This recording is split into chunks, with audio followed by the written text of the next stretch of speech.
Welcome on in, everyone, to Let's Talk Utes. We will be doing a wrap up of week one of Big 12 action, minus TCU North Carolina, who is kicking off on Monday. But I mean, huge week one for the Big 12, honestly. Started off with a few great games on Thursday. Let's start off with Nebraska-Cincinnati on Thursday. What are your guys' thoughts on, that game? Cincinnati ultimately falling, but in a really close game to Nebraska. Yeah, I would, if I can give my thoughts first, I thought Cincinnati actually played well together as a team, and I didn't think their scheme was bad. I was actually very impressed by Brendan Sorsby, especially his ability to run, but I felt like they just lacked those more dynamic athletes, both on offense and defense. It was just hard for them to make explosive plays or make big plays on defense. It kind of just felt like, I don't feel like Nebraska played their best game, truthfully. I'm not super high on Nebraska, so it's not like I think they should have won by 20 or anything. I thought, honestly, that game, the score turned out pretty much how close it was. But yeah, Cincinnati was just lacking a few of those explosive athletes. Yeah, I totally agree. I think that the receivers and the tight ends really let Sorsby down. I felt like, honestly, that was the biggest issue in that game. Cincinnati, I honestly thought they looked well coached. They looked disciplined. Like, I don't feel like they made a ton of bad mistakes. I think they're a pretty good team. It's just they didn't have the athletes that could really break through and create those chunk plays that allowed them to put points on the board. This is I wasn't really impressed with many teams at this game. It's one of the games I wasn't able to catch a lot of. But what I did was just some sloppy play, especially from the wide receivers and the pass catchers from Cincinnati. I mean, you guys have pretty much had everything that I want to say. I will say, being able to the Cincinnati defense. I mean, 3 sacks is pretty nice for them, essentially with a pretty decent offensive line for Nebraska. Again, I wasn't able to watch most of the game, so I was more of a box score interpretation here from me. But we'll see if Cincinnati, if Sorsby, obviously his the running is impressive for him with 96 yards, but 69 passing yards, that's just not acceptable. And hopefully Cincinnati can turn it around week 2 and just against Bowling Green and kind of have a little bit better of an outing for us. Yeah, I think they will. He made the one desperation interception at the end, which was a bad throw. But it's I honestly don't really blame him that much. They really hadn't been able to get much going at all. He probably should have been a bit more patient, but that's really the biggest mistake he made. Okay, let's move on to Jax State versus UCF. This was a game that was super, super sloppy to start, very low scoring. I think it was 0-0 at halftime. Lightning delay or weather delay got them down, so, they had to be delayed a ton. Game really turned when UCF went to their backup QB, who kind of lit it up and started to be able to score some points. UCF escapes with the win, first in the Scott Frost 2.0 era. What do you guys think about this game? Yeah, I mean, Cam Fancher, that first quarterback that played, was 5 of 9, 32 yards, 0 touchdowns, 0 interceptions. When they brought in Taven Jackson, who's that second QB that played, he went 17 of 24, 282 yards, 2 touchdowns, 0 interceptions. And you might look at this game and be like, oh man, how do you only beat an FCS team by 7 points? But they're not an FCS team anymore. They're now FBS. And Jacksonville State, even when they were FCS, I believe that's where Dion started coaching. They've gotten a different team. Wait, where did Dion start coaching? It's a different Jacksonville State. The Okay, that's confusing. HBCU and Jacksonville State Gamecocks was FCS. Okay, I think that's why these guys are called Jax State. Jax State instead of Jacksonville to differentiate them. But yeah, I mean, the point still stands though. Jax State, they're not the worst team ever. It's not like this is a bottom feeder FCS program. So obviously, probably not the way UCF wanted this game to go, but there is some bright side thinking that, hey, we might have found our starting quarterback.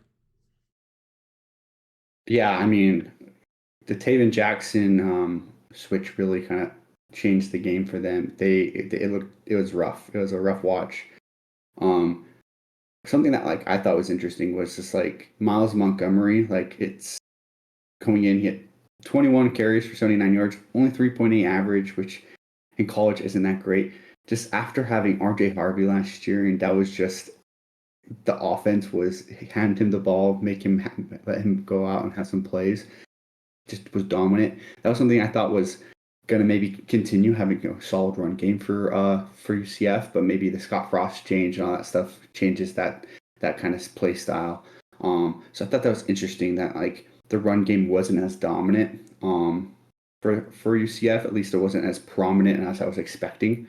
So I mean, escaping week one in a win against Jacksonville State or Jack State is definitely a solid, but I mean they gotta look better. It's hopefully the quarterback switch will really light a spark under them and they can be solid. I mean UCF, we all like UCF. We all want them to succeed. So I think if they can be better than expected, that'd be fun. I think the biggest deficit for UCF this year is like the line of scrimmage play, because like honestly, they really did not look that much better than Jack State to me on the line of scrimmage. Yeah. That'll be, Scott Frost's number one priority, I think, over the coming years to rebuild that. Okay, let's move on to the Friday games. Let's start here. Let's start Georgia Tech, Colorado. Georgia Tech goes into Folsom Field, Colorado, beats Colorado 27-20. First quarter started out really, really good for Colorado and really rough for Georgia Tech. 3 turnovers on consecutive drive for Georgia Tech, 2 fumbles and an interception. Colorado doesn't really capitalize. They only get 1 touchdown, so it's only 7-0 after the first. Georgia Tech, I honestly think, kind of handles the game from that point on, controlled it with the run, made enough plays in the passing game. Good stops on third down and stuff like that on Colorado's defense. Yeah, I mean, it was a good game, but I kind of think that without those turnovers, Georgia Tech maybe handles this even a bit easier than the final score. I wasn't able to watch the next 2 games. I was working late. I was able to catch few plays here and there. Mostly the beginning of the Georgia Tech Colorado game and like the end of the first half for the Baylor Auburn. So I don't have much to say. I will say that Colorado, they do look solid in the front and in the trenches. I mean, that's something that Dion is focused on rebuilding when he came in here, and they looked pretty good. They did struggle with the mobility of Haynes King. Haynes King is kind of a freak, so it's like one of those things where it's like, well, I think most teams are going to struggle with his ability to escape and on great plays on his legs. And then I won't say much, but the Baylor Auburn game, I have nothing really much to add, so I'll just let you guys handle that after Landon's done with the Georgia Tech Colorado. Yeah, so Georgia Tech Colorado, I actually thought this was a super interesting game. For me, it really confirmed Colorado was basically exactly who I thought they were going to be. They take a big step back in explosivity on offense because losing Shadur, Travis Hunter, it's hard to replace that, as well as losing, I think, your other top 3 receivers outside of Travis Hunter. Their offense was much less explosive, but they were, I would say, a more well-rounded team than they have been the past couple of years because they've had, kind of egregious deficiencies on, say, the defensive line or the offensive line. I do think that they have made strides in those areas, but the offense is just much less explosive. Like Caden Salter, he didn't have a bad night, 17 of 28, 159 yards, 1 TD, but he definitely missed a few throws that I'm thinking to myself, okay, Shadur would have hit that. Like Shadur probably would have had 3 passing touchdowns this game. Caden Salter had some opportunities he missed. One bright spot was actually Micah Welch, their running back. I thought he was a very good player. He ran super hard. He was shifty, tough to bring down. So that's someone that I think Colorado can look forward to. And they did have some guys in the pass game as well. Like Omarion Miller, I thought looked very good. I'm trying to find this guy's name. Maybe it was Omarion Miller. He looked very fast. I really liked what I saw. Yeah. So yeah, that's everything from. Yeah, I honestly think that running back was insane. I mean, you could not tackle that guy. Like he broke tackles left and right. That was, I agree with you. They're more well-rounded, but I think they're still a bowl team. But like that's kind of what I expected. Like 6-6, 7-5, 5-7 maybe at the worst. I think they're pretty good, but yeah. Mm-hmm.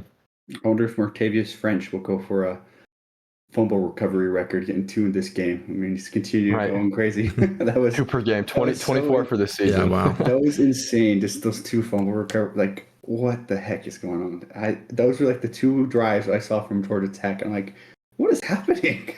Yeah.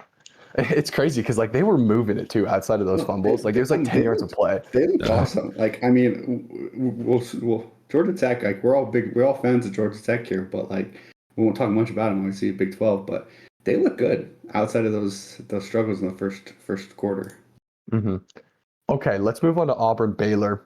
This one was a very interesting game, to be honest, because Baylor, it started off hot.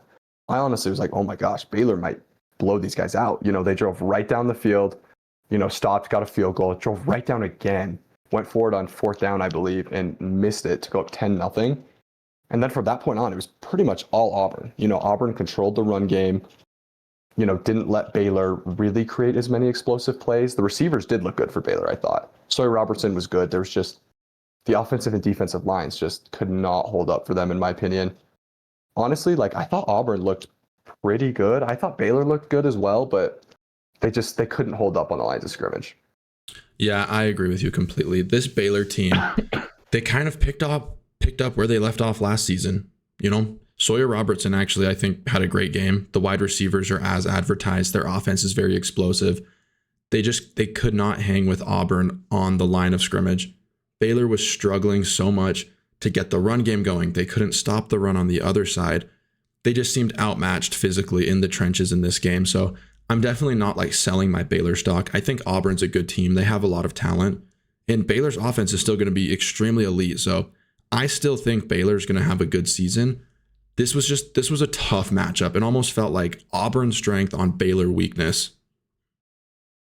Yeah, and I don't think anybody expected Jackson Arnold to look like that running. Like he was good running at Oklahoma, but it wasn't like that. I mean, 16 carries, 137 yards, 2 touchdowns. I mean, he was dominating. They had no answer for that. I mean, I think everyone expected Auburn to really rely on their 2 top receivers, Cam Coleman and Eric Singleton, who are some of the best in the country. And it didn't end up playing out that way. It's just, yeah, that was an interesting game to me. I don't think like Landon, I don't think Baylor's done. I just think that was kind of a team that could exploit them. I mean, sorry. Allowing 51 carries for 308 yards is rough. I mean, like I said, I wasn't able to watch this game much at all, so I don't have much to say. But just looking at the box score, that just tells you right there you lost the battle on the defensive line matchup, and then I mean, giving up 4 sacks, 5 tackles for loss is another indicator. You just couldn't hang with the big boys in the middle, and it showed. Okay, let's move on to the Saturday games. Not a ton of close games. I think most people had, you know, FCS games, but there was one close FCS game. North Dakota at Kansas State. This one was shocking to watch. I mean, Kansas State needed a last-minute touchdown to pull out the win here. You know, North Dakota drives down on them, puts it up 35-31.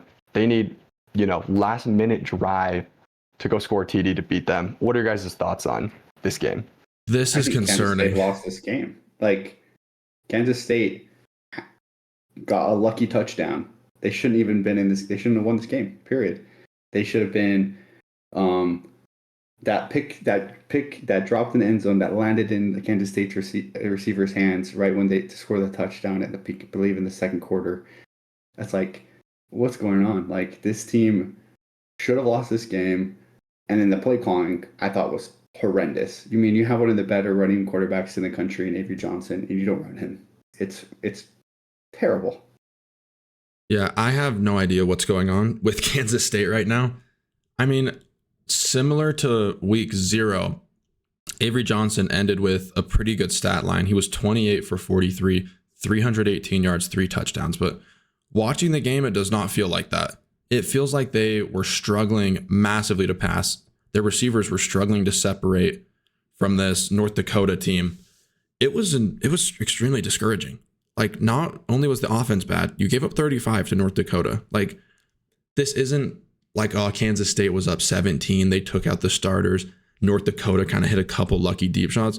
No, it was back and forth. There was like 5 lead changes this game, like throughout the entire game. Like, It was close the entire game. It wasn't some fluke. North Dakota was hanging with them. Like, I think if they played again, I think Kansas State wins by more, but probably only like 14. Like, they played the whole game close with them. And then I know you'll touch on it a bit as well, Tanner, but Avery Johnson with only 7 carries. What are we doing, man? It just, yeah, it doesn't make sense like what they're doing to him. Like this guy is not like an elite pocket passer. Like that's not his strength. You're not going to win huge games if you try to do that. I mean, we saw that versus Iowa State in week 0. They should have doubled Avery Johnson's carries. Like that's ridiculous, especially in like kind of a humid, slick game where like passing is harder. Like they should have leaned on Avery Johnson running. And yeah, I mean, I think the Avery Johnson stat line is so weird because like he did not play as good as that stat line in week 0 or week 1. I mean, like No. Ethan said, the DB, perfect interception in the end zone, hits off his hands right into the receiver for a 40-yard touchdown pass, like that'll make the stats look a bit better if that's, a touchdown instead of an interception. But honestly, they're not running this guy enough. Like if they want to win and if they want to be a Big 12 contender, they have to run him more. Like that's just who he is. Well, especially with the wide receiver room, it's just Jace Brown. I mean, so far, it's just Jace Brown so far. The dude is the only guy that gets any separation, it feels like. And he's the only guy that Avery Johnson can like trust to get open to create some plays. And it's like, well, if he's your only person making any plays as a pass catcher, let's run your quarterback. It does not make any sense to me. I would be very upset if I was a Kansas State fan with the OC and the play calling. I don't know if it's what's going on. Like, I mean, half of these runs weren't even decided quarterback runs either. They were scrambles for Avery Johnson. Like, and it's not like 4 to 3 design quarterback runs throughout the whole game. And it's not like, oh, we just want to like not run him against FCS. It's like, no, he didn't run enough against Iowa State either. And that's like a rivalry game, You were down at half. Like we were talking about this when we were watching the game. It's like maybe they're just not like exposing the playbook. You're down at half to an FCS team. You open the playbook. You open what's going on. You have to win this game, no matter what. They are lucky. This was a lucky win, which is it's bad. Yeah, I mean, we'll see how it goes in the future, but I mean, the K-State is maybe looking not as good as we had hoped coming into the season. This is a team where it's like, I'm not selling my Baylor stock. I might be selling my Kansas State stock. Okay, let's touch on the nightcap for the Big 12, Utah at UCLA. We will give a much, much bigger preview in our full reaction pod. But I mean, Utah dominates. I mean, I think that was the best game in 2 years for Utah? Maybe since USC 2022 or 2020. Yeah. It's Devin Dampier's the man. He looked legit. Yeah, I mean, my main takeaway is Utah can score now. After averaging 23 points a game, going out and scoring 43 against UCLA is definitely a statement. I think that this was an extremely impressive game. I anticipate that Utah's probably going to be ranked after this, and obviously people in Vegas and bettors agree with this because Utah during this game, even before it had finished, they'd taken the outright lead to be favored to win the Big 12. But man, the Devin Dampier fit, it worked immediately. I had my doubts. When you're jumping up a level in competition, it's always a question mark. What's going to translate, what's not going to translate. Somehow this dude got better at passing, if anything, when he jumped up in competition. I don't know if it's just a better offensive line, more weapons around him, but I mean, 0 sacks taken. He had one where it looked like the guy was about to get him and he was going to be on like the 2-yard line. Somehow gets out of it, runs it. Yeah, the Spidey senses. Yeah. You watch the replay. It's like he felt the guy behind him, but he didn't even actually see him until the guy had his hands on him and he still didn't make the tackle. Dude, that was crazy. That was crazy. But yeah, I mean, that Utah offensive line is advertised. They were absolutely mauling UCLA for the entirety of this game. Utah had a 21-play, 10-minute drive.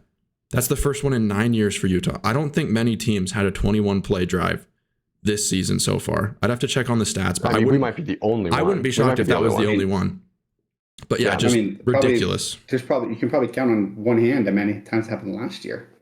Yeah. And all of college football. I will say that like scoring 23 points in the first half when you average 23 points a game all season is something that's like, that was great to watch. I will say there was a funny tweet I gotta bring up. We were during the game. It's like, how did Jason Beck convince Witt to like run an offense? Like, hey, let's just put our defensive players out and they can score every time. Yes, pick So, sixes the entire game. You have opportunities like Lander Barton pick 6 for the touchdown. He played on offense. He caught a touchdown as a tight end, but that's how you need to pitch it to Witt. it's like, I mean, you top running out 3 two-way players. Like, it's like, hey, like, it worked. I don't know if it's sustainable, but that's something that's like, hey, that's exciting. Yeah. Well, we'll give a much more thorough review on our full UCLA reaction pod. So now let's move into previewing the week 2 slate for the Big 12. We'll go over the big games here. Just a note, TCU North Carolina has not been played at time of recording this, so we will recap that one next week in our Big 12 roundup. Let's start with Baylor at SMU. Obviously, this is a rivalry game here, inter-Texas game. This one's interesting. SMU's favored. I think Baylor really needs this. I think with how good of a team they have, starting 0-2 would be crushing. And Big 12 needs some wins outside of the Big 12 to be able to get some credibility, I think, down the road. What do you guys think about this Baylor at SMU game? Yeah, I mean, I think this is going to be a super intriguing matchup, awesome matchup here. I have Baylor taking this. I think SMU was one of those teams. They did overperform quite a bit last year. And I'm not saying they won't overperform again or anything, but I do think that Baylor's going to be able to take this one. I like Sawyer Robertson actually a bit more than Kevin Jennings even for SMU. And I just like Baylor's explosive offense. Don't be surprised if this game hits the over on the point total, truthfully. I kind of foresee this one being a shootout potentially, but I do like what Baylor has in this game. Yeah, I mean, I think the trenches battle is going to be a little bit more even from week 1 for Baylor. I think they're going to be able to hold their own a lot more against SMU than they did against Auburn and be able to just stay in the game a little bit more, allow Sawyer Robertson to play and be as lights out as he can be. It's just, again, it's the defense. It's the big question mark for Baylor, which that's an interesting thing to think about. But the offense is there, and I think the spread being -3 for SMU is telling. I mean, Baylor's still a really good team, even though the loss against Auburn. It'll be I think I have Baylor winning this one. It's gonna be interesting. I'm not like Landon said, SMU, like, they're riding the kind of coattails of the high of the previous season to start the year. I don't know if they're as good as they were last year, but we'll see. I'm going to pick Baylor as well. I think that this is going to be a huge bounce back spot for Baylor. They're going to want to prove that, they are like a really great team in college football this year. The one thing that does worry me is, SMU also has a running quarterback, Kevin Jennings. Can they do a similar thing to Baylor? I mean, they're going to try it. We know that. But ultimately, I think that Baylor's going to be they're going to be prepared for it. Like they saw the weakness. They're going to do what they can to fix it. And I think Baylor's going to win a tight game. But I honestly think this game's going to be a shootout. So I think they're going to win a high-scoring shootout. Okay, let's move on to Iowa at Iowa State. Iowa State, of course, 2-0. Week 0 win against Kansas State. Iowa, kind of nothing burger first game against an FCS. This is interesting because, what do you guys think about this game? Man, I'm so conflicted because on one hand, I almost think that Iowa State potentially played 2 pretty bad teams in the first 2 weeks. Like Kansas State almost losing to North Dakota and then playing some FCS team. I don't know if they've really proved much to me. I think people are pretty high on them after the week 0 win. Obviously, nice big win against an FCS team. Iowa State is favored by 2.5. I'm very conflicted on this. I think we're going to learn a lot. If you think about it, they're at home too. So it's like could potentially pick them in a neutral field. It would be like a 0.5 Iowa even. They say 3 points for being at home. Mm-hmm. But man, we're going to learn a lot about Iowa this game. I think this game will at least be close. I don't foresee either team blowing the other out. I mean, Iowa did only score 34, and their leading receiver for this season has 1 reception, 13 yards. So it looks like they were just running. Yeah, their quarterback had 44 yards in the whole game. Just putting it then their running back had 11 carries, 122 yards, a touchdown. So the offense looks like what you can expect from Iowa, truthfully. I think I'm going to lean Iowa State here. I just think they're a more well-rounded team than Iowa, but I wouldn't be surprised at all if the Hawkeyes were able to get this upset. I like Rocco Becht a lot. He's ever since watching him play last year, he's been one of the quarterbacks that I enjoy watching a lot in the Big 12. I do think he is definitely one of the better. He's probably the best player in this game in my mind, at least offensively. Um, Iowa State, I do have them winning this game. Being at home really will help them. Obviously, big rivalry game. It's going to be close, but I would say I'd take the under though. Yeah, I'm going to go opposite. I actually think I'm going to pick Iowa in this game. I think that the reason the QB threw for only 44 yards, I think they were hiding him. I mean, they didn't need to show what they did, and they know they have this huge game coming up. I don't know. I kind of have a feeling that maybe we're a little too high on Kansas State, that the teams they haven't played, that the teams they played so far, maybe, not as good. I mean, that Kansas State North Dakota game kind of shook me. So I'm going to go Iowa here in the upset. Like, would you be surprised if Kansas State's season kind of just crash and burns? Say they get 3 or 4 wins this year, and we look back and we're like, man, that wasn't a good win for Iowa State. Like, both those teams might have been bad. Yeah, I mean, it's too early to tell. The season has to play out, but I think there's a chance that's true. I do think Beck looks good, but Agreed. Outside of that, Well, that Kansas State Iowa State game could be the Utah Oklahoma State of last year. Yeah, that's true. It actually could be. That's so sad, but it could be. That's a big win. That's a big win for Utah. And it was not a big win. Terrible. Not a big win at all. Yeah. Okay. Let's go to Oklahoma State at Oregon. Obviously, tough news for Oklahoma State with Haas Henne or something. Haney. Hard name to pronounce. Haas Haney. Yeah. Haas Haney. Getting injured. Hit on a deep ball. Looked pretty good running. They're going to go to their backup Zane Flores. Honestly, it's not looking good for them in this game. I kind of think this is an Oregon blowout here. Oregon just has way more talent. They're better in every facet, better coached. I mean, I just don't see what Oklahoma State can exploit here to even, come close to Oregon. We just saw like a much better team on paper in Texas go into Ohio State with their quarterback that's his first ever road start at the Shoehorse, and then it's going to be a similar situation with a much worse team around him in Zane Flores going to Autzen. That's what it's going to feel like. Going to Autzen and having to play against an Oregon team that's just leaps and bounds better than Oklahoma State. It's going to be a brutal watch. I do hope Oklahoma State can at least keep it competitive. I don't think it's going to happen. I mean, I hope so, but I don't think so. Oregon's a great team. It's one of those things where you're not really ashamed of a loss going to Autzen and losing. Dan Lanning, Oregon, they're going to be competitive for the next decade. So. Yeah, I mean, a bit of an inside joke, but after seeing that first game, it'd be pretty nice to have Devin Dampier as your QB3 on this Oklahoma State team. Exactly. That'd be pretty nice to have in your back pocket. Right? Yeah, exactly. But yeah, I'm right with you guys. I don't see this being competitive. I just think Oregon is significantly better at every facet of the game. I mean, I think there's a possibility, a Mike Gundy team makes it a bit frisky. Maybe they hit on a deep shot or something, take a lead 7-0. But I think by the time halftime comes around, it's going to be over pretty much. Yeah.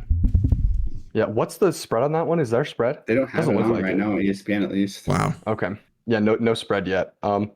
Okay. Let's move on to what I think is my favorite game of the week personally from the Big 12. Kansas at Missouri. Missouri, of course, starting Bo Pribula, transfer from Penn State, totally put it on an FCS team, but he looked, just totally dynamic, running and passing. Kansas, I think, has been the team that's maybe looked the sharpest in the Big 12. I mean, Fresno State is maybe not super good, an FCS team last week, but they have just completely dominated in every facet of the game so far. Rivalry game here. Honestly, this would be a really good college game day pick if they pick this. I think that this could be an awesome game. And I think I'm going to go Kansas for the upset. I believe in Jalen Daniels. Kansas is my sleeper pick this year. Missouri's good, but I don't know. I've just got a feeling. I'm jumping on the hype train with you, dude.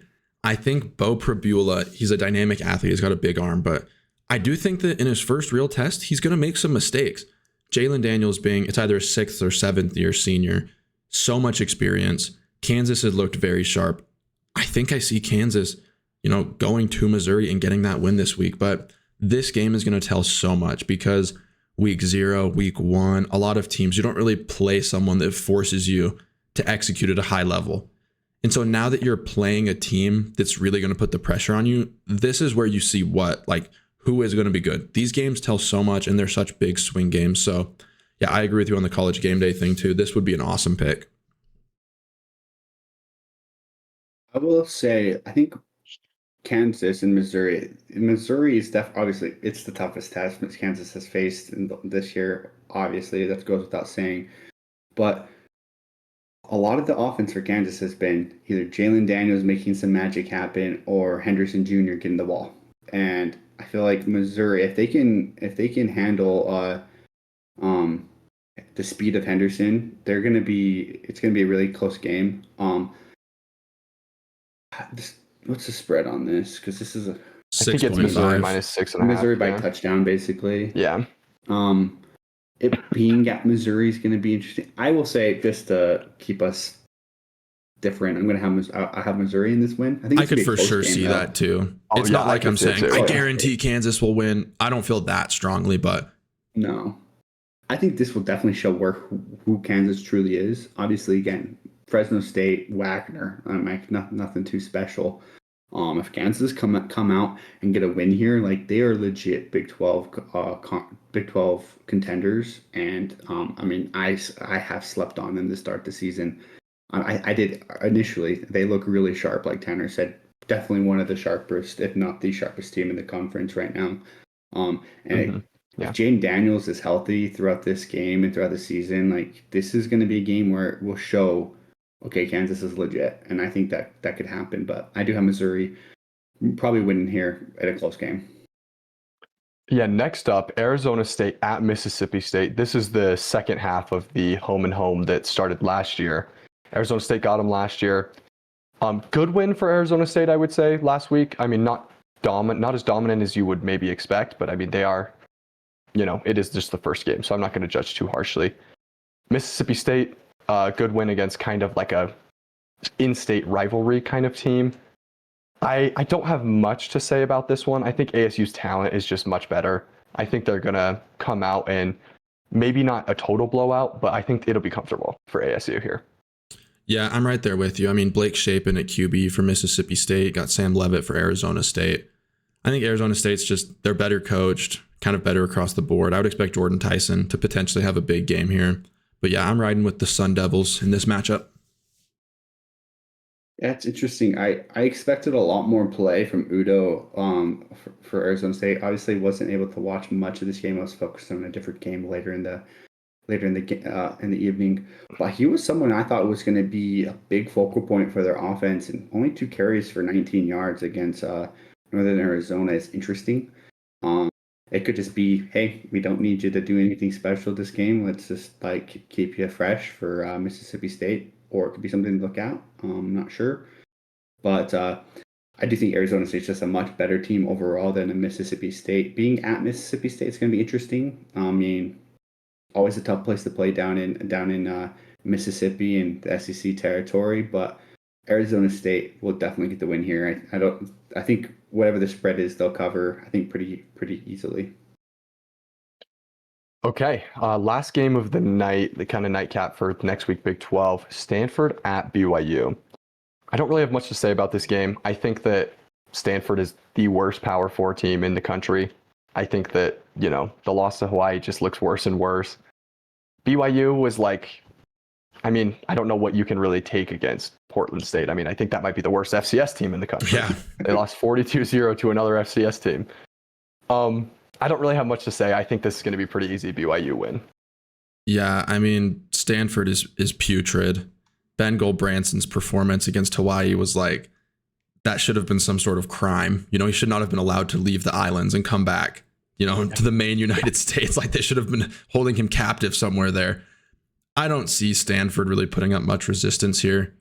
I don't think they're a good team at all. BYU remains to be seen. I think they'll be able to probably just run on Stanford, just play very vanilla, and I think that'll be enough for them to get the win here. Bear Bachmeier, wasn't allowed to do much at all. That's something that's going to be interesting to see throughout the season.